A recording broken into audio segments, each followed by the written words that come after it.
자, 마지막까지 무대를 사랑하고 무대에 서고 싶어 했던 송대관 씨. 그가 마지막으로 선 무대는 전국 노래자랑이었다고 합니다. 그 무대에서 바로 이 노래를 불렀습니다. 잠시 들어보시죠.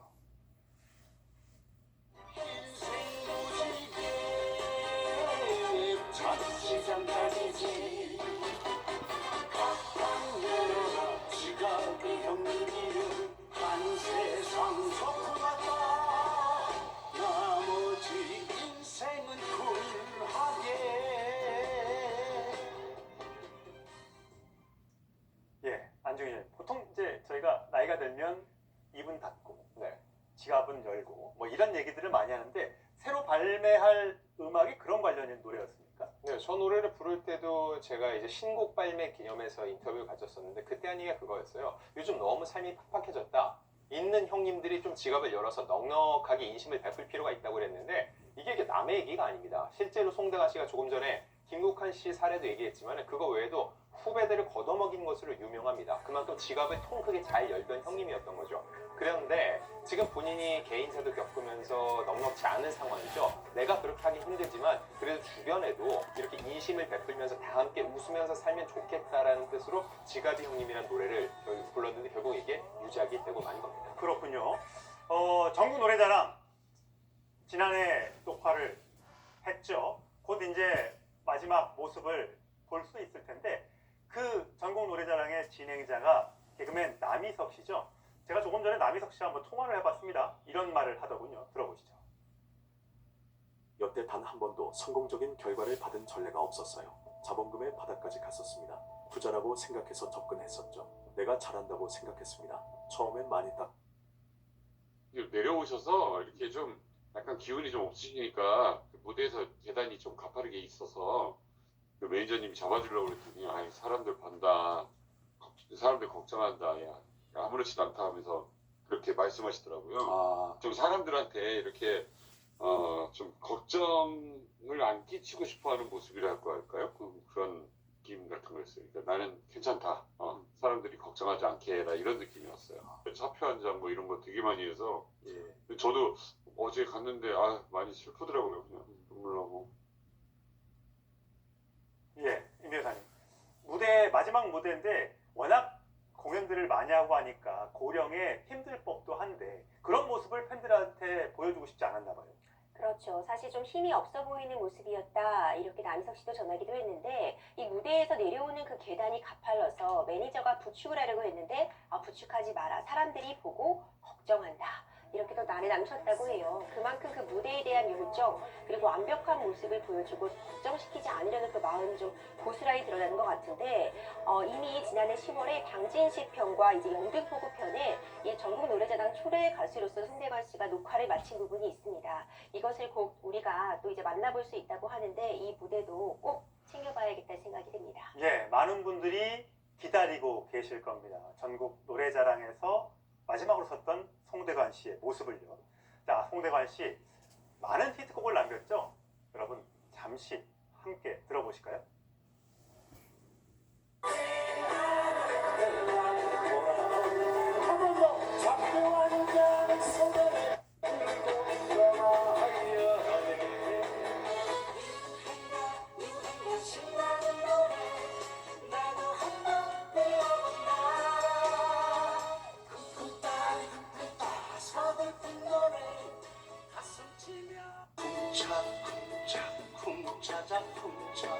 내 박자 속에 사랑도 있고 이별도 있고 눈물도 있네.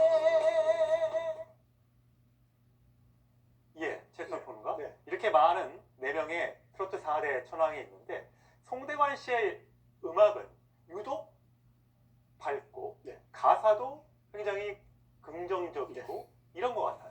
그러니까 저는 송대관 씨의 음악을 세 키워드로 표현하면 서밋, 그리고 희망, 그리고 소탈 이 세 가지 키워드로 표현하겠습니다. 그러니까 그 당시에 1970년대 정말 우리 조국 근대화의 시절이기도 했지만 대부분 사람들이 꿈을 쫓아 상경하면서 보따리 하나 가지고 불안에 떨면서 어떻게 갈 수 있을까 했을 때 이 노래 하나 쨍 하고 했던 날이 내게도 올 것이다라는 희망을 줬고 그리고 하면 된다라는 당시의 새마을 운동 정서와도 맞물리면서 온 국민의 긍정과 어떤 희망의 에너지를 불어넣었던 사실상 어찌 보면은 노래라기보다는 희망가였다. 저는 예. 그렇게 평가했습니다. 희망가였다. 예, 참 많은 분들이 고개를 끄덕이실 것 같아요.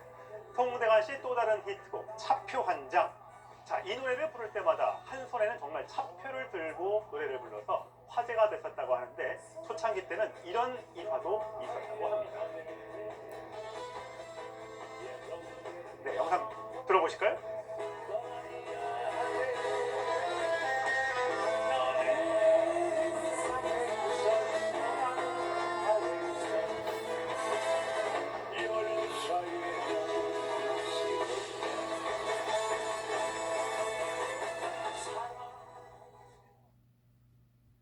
열린 음악이야. 잊어버리지도 않아. 그냥 모르고 그 자표를 준비를 안 하고 그냥 나갔는데 지나가 와가지고 손에다가 뭘 쥐어줘. 그러니까 그걸 막 흔들면서 노래를 했다. 다 끝나고 나오면서 걸리려고 보니까 야 이게 뭐냐면 약 빨아먹고 뚜껑다리 빨아먹은 걸 주워갖고 나한테 손에 쥐어준 거야. 아, 저 얘기가 안지용의 이렇게 옛날에 이렇게 빨아먹던 그 위장약 그 얘기인 거죠? 네, 맞습니다.